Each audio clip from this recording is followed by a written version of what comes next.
Ya está grabando. Profe, buenas tardes, ¿cómo le va? Nosotros le vamos a dar lo que sería propiedad de inversión.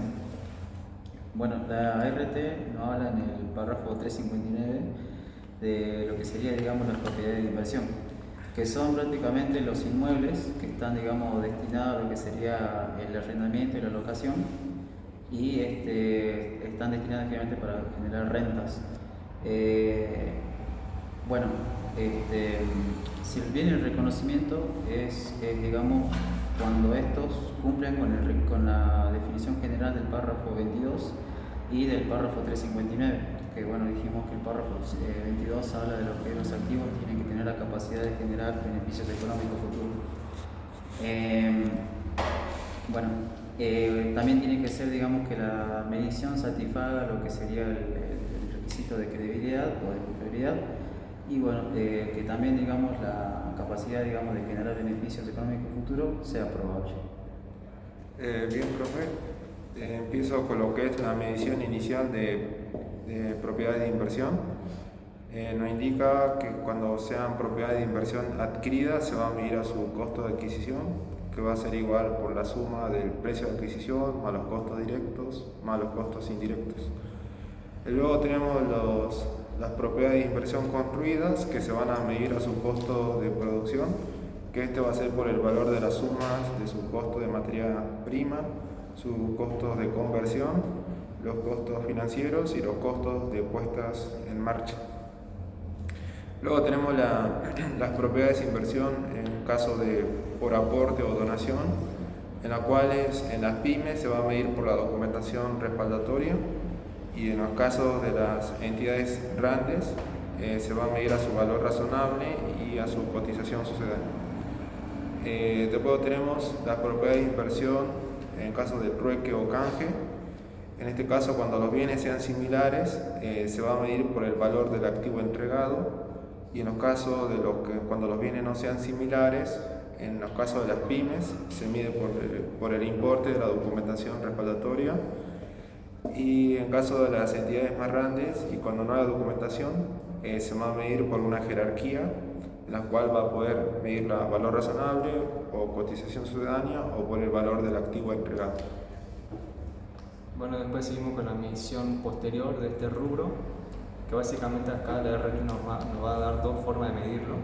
Tenemos el modelo de costo, que va a ser el costo menos las depreciaciones acumuladas que sufre el bien, y el modelo de valor razonable, que básicamente tomamos el valor razonable, o sea, el valor de mercado. Además, nos marca de que una entidad debe aplicar uno de los criterios y si lo aplica será de manera uniforme a todos los componentes de este rubro. Además, nos dice, la RT nos recomienda que usemos el modelo de valor razonable. Después también dice de que cuando una entidad mida a valor razonable tiene que resaltar aquellos arrendamientos, aquellos ingresos por arrendamientos e imputar también todos los gastos o ingresos en resultados del ejercicio, por esa diferencia de medición que se haga al medir a valor razonable. Nos dice también de que excepcionalmente no se va a utilizar la medición a valor razonable cuando no se opere en un mercado activo, es decir, de que el bien cotiza en un mercado que no está activo, básicamente un mercado inactivo, o también cuando es la primera vez que se transfiere de bien de cambio o de bien de uso a propiedades de inversión. Y por último, cuando no se pueda implementar las técnicas de evaluación para obtener este valor razonable. Bueno, siguiendo esto, continuamos lo que serían las depreciaciones con el párrafo 367, que bueno, habla de justamente si se elige lo que sería lo que habló Juan recién, que justamente hablaba del párrafo 362, nos llega prácticamente a medir las depreciaciones de la misma manera que los bienes de uso. Es decir, que serían por el método de gasto de periodo o al costo de otro activo. ¿Qué quiere decir esto? Bueno, que el gasto de periodo sería como el activo se va desgastando y justamente el resultado se va acumulando o poniendo en estado de resultado. Van directo al estado de resultado. Digamos, en el que sería el costo de otro activo, vendría a ser, digamos, cuando tenemos los activos de bienes de uso, digamos, lo ponemos con el costo del otro activo, es decir, que sería por el costo de producción o costo de reproducción.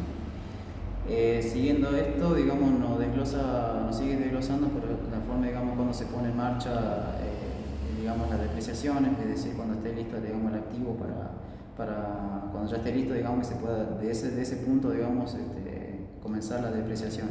Es decir, el ejemplo que habíamos dado del limonero, que si por ejemplo empieza el árbol, digamos, a dar los frutos, es justamente en ese momento en que se empieza, digamos, a medir, digamos, la puesta en marcha y, digamos, a medir las depreciaciones. Bien, ahora sigo con lo que es la comparación con el valor recuperable. En este párrafo lo que nos establece es que la entidad a la fecha de cierre del ejercicio deberá comparar la medición contable con su valor recuperable. Y esto nos remite a la regla general que ningún activo puede estar evaluado por encima de por su valor recuperable. En este caso nos establece una excepción. En el caso que la propiedad de inversión esté medida a su valor razonable, no será necesario que haga esta comparación con su valor recuperable. El valor recuperable va a ser el mayor entre su BNR y su valor de uso. En el caso que el valor contable sea mayor al valor recuperable, se van a reconocer pérdidas por desvalorización y caso contrario, solamente va a permanecer a su valor contable. Luego tenemos el siguiente párrafo, que es el 369, que nos habla acerca de las compensaciones, que en este caso la RT es clara y específica, que nos dice que debemos reconocer esas compensaciones como un ingreso en el resultado del ejercicio cuando estos sean exigibles, es decir, cuando la entidad tenga un derecho de cobro hacia un tercero. Estas compensaciones se pueden originar por pérdidas por desvalorización o cuando los activos hayan sido perdidos, robados, o bien cuando estos activos hayan sufrido o hayan sido abandonados. Bueno, después sigue la transferencia, que básicamente habla de que cuando un activo comienza a cumplir, o sea, transferido a propiedad de inversión o desde propiedad de inversión a otro rubro. Básicamente esto se da cuando un activo empieza a cumplir con las definiciones de propiedades de inversión, en ese caso se transfiere a propiedad de inversión y cuando deje de cumplirlo se da de baja en la cuenta de propiedad de inversión. También existe cuando se evidencia un cambio en el uso y existen evidencias por dicho cambio. Por ejemplo, cuando se empieza a ocupar o usar un activo, pasa de propiedad de inversión a bienes de uso. O si, por ejemplo, se tiene la intención de venderlo, pasa de propiedad de inversión a bienes de cambio. También puede ocurrir que de propiedades de inversión pase a de bienes de uso pase a propiedad de inversión. Esto cuando el terreno o el inmueble se lo deja de usar. Y por último, cuando se inicia una operación de arrendamiento, el bien de cambio o el terreno que está destinado a bien de cambio pasa a propiedad de inversión. Bien. Bueno, después seguimos con el párrafo 372 que habla justamente de la no reclasificación de los inmuebles, que prácticamente quiere decir cuando estos están a su venta, a su disposición o se ponen a disposición, o cuando se decide, digamos, ponerlo, digamos, a desarrollo, estos no van a cambiar su reclasificación por el simplemente hecho de la decisión. Siempre van a mantener, digamos, su categoría de propiedades de inversión, obviamente hasta que sea su venta o se ponga a disposición, digamos. El 373 y el 374 hablan justamente de cuando se produce el cambio de rubro, que es decir, pasan de lo que sería de propiedades de inversión a bienes de cambio y bienes de uso. Estos van a cambiar su medición nuevamente porque obviamente las propiedades de inversión estaban medidas a valor razonable, van a pasar, digamos, a medirse a costo o a costo atribuido. Lo mismo habla el 374, pero a la inversa, que pasa si un bien de uso pasa a categoría de inversión, a propiedades de inversión. De lo que se estaba midiendo a costo va a pasar a medirse a valores razonales, pero siempre y cuando una vez esté hecha la transferencia de la venta, digamos. Bien, ahora sigo con los últimos dos párrafos en los cuales nos establece primero acerca de las transferencias de los bienes de cambio a propiedades de inversión. Y esta es cuando se contabilicen a valor razonable. El RT nos dice que deberá medir a valor razonable la propiedad de inversión y deberá compararla con la medición contable al momento de la transferencia. Y estas se van a registrar por diferencia en el resultado del ejercicio cualquier aumento o disminución.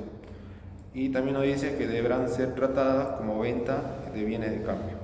Luego tenemos el último párrafo que nos establece que cuando se termine la construcción o producción de una propiedad de inversión en la cual haya construido la entidad y estas se van a contabilizar a su valor razonable, lo que debe hacer una entidad es tratar de contabilizar la diferencia que existan entre su valor razonable y la medición contable anterior, que todo esto se van a reconocer en el resultado del ejercicio.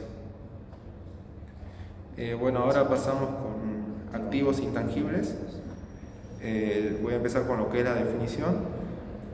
La definición establece que los activos intangibles, a excepción de la llave de negocios, se van a considerar todos los activos identificables de carácter no monetario y que no tienen existencia física. La RT es muy clara y nos dice que deberán ser tratados específicamente por lo que se establece en este rubro. Se van a considerar activos intangibles los derechos intelectuales, de patentes, de licencias y otros similares. Se van a considerar los costos de desarrollo, como así también los costos de preoperativos y los costos de organización y los criptoactivos, que estos se van a fijar los precios por la aceptación de los participantes dentro del mercado. También nos marca una excepción que hay ciertas partidas que no se van a considerar activos intangibles, sino que se van a considerar un gasto y que se van a reconocer en el resultado del ejercicio.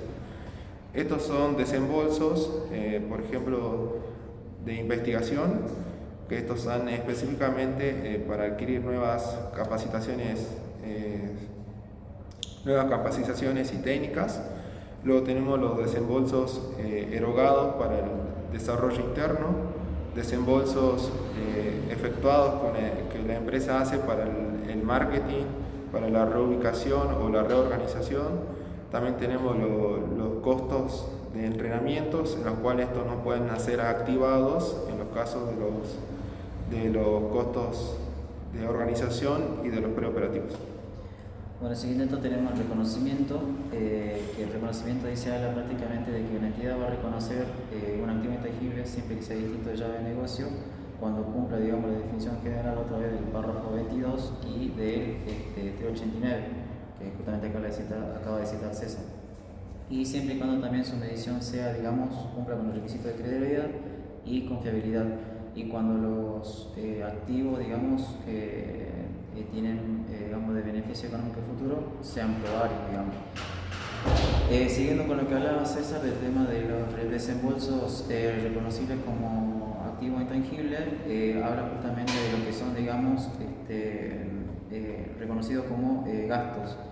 Esto quiere decir, por ejemplo, cuando tenemos en primera instancia dos opciones, como son el tema de los gastos organizacionales o costo organizacional y los gastos preoperativos. Los gastos organizacionales son generalmente los que se utilizan para poner, digamos, legalmente la empresa en función, es decir, los gastos honorarios del abogado, el gasto del estatuto de los contratos, las escrituras públicas. Y los preoperativos, prácticamente la condición que deben reunir son que deben ser directos e incrementales y que obviamente debe ser distinto al costo, digamos, de los bienes de uso. Bueno, después pasamos con la medición inicial de este rubro de activo intangible, que básicamente dice los activos intangibles adquiridos, el costo de adquisición, los activos intangibles desarrollados según el costo de desarrollo, los activos intangibles recibidos mediante donaciones o aportes, si se trata de una pyme por el importe que diga el documento y si no, en los restantes casos, valor razonable o cotización sucedánea del activo recibido.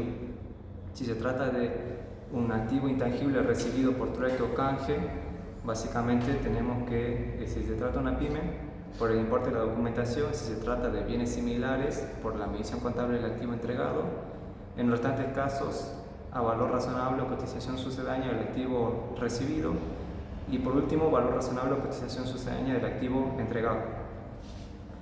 Después habla sobre la activación de los costos de desarrollos, es decir, de que una empresa va a activar los costos de desarrollo si esta entidad puede demostrar de que ese plan o ese diseño de desarrollo que se tiene para el activo intangible es factible, es probable que suceda y de que además tiene que demostrar de que va a traer un beneficio económico futuro para la entidad. En los restantes casos, estas erogaciones van a ser mandadas a resultados del periodo. ¿Depreciaciones? Sí, depreciación. Bien, sigo yo con depreciaciones, que nos dice que una entidad reconocerá la depreciación como un gasto dentro del periodo del ejercicio, o si no lo va a reconocer como parte del costo de un activo. Luego nos establece el siguiente párrafo, ciertos factores para poder determinar la depreciación, como podrán ser a su valor, ciertos factores para poder determinar una forma correcta la depreciación, que podrá ser a su valor, a su costo,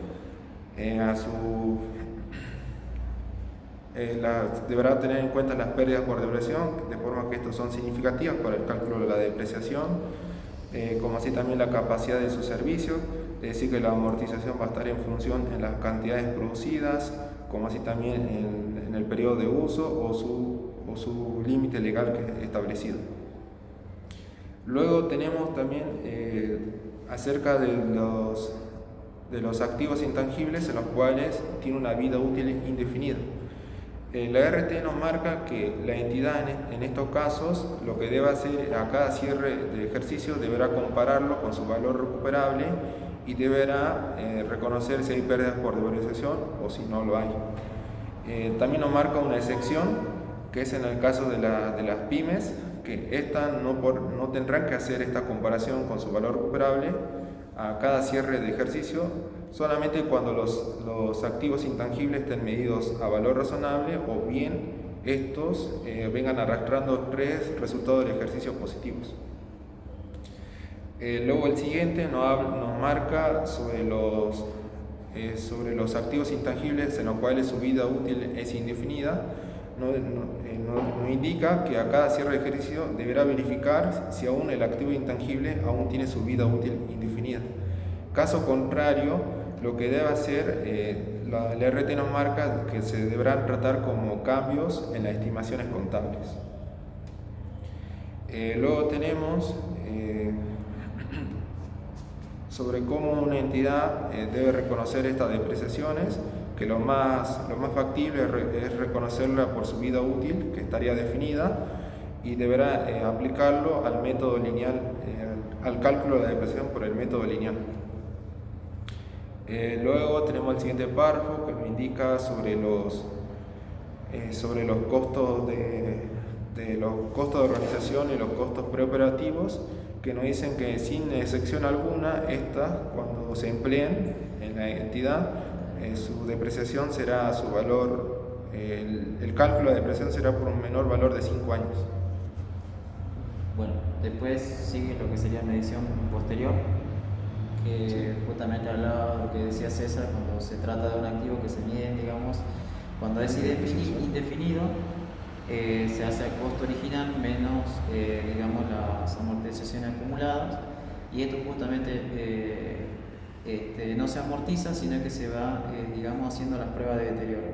Y cuando es definido, digamos, se hace lo que sería, a lo que es indefinido se hace solamente a costo original y se someten a las pruebas, digamos, de deterioro. En cambio, cuando es definido, si es el costo original menos lo que serían las amortizaciones acumuladas, y bueno, esto se va a ir, digamos, amortizando a lo largo de su vida útil. Sí, compensación con su valor recuperable. Bueno, la compensación por el valor recuperable dentro del activo intangible es básicamente la misma que los bienes de uso.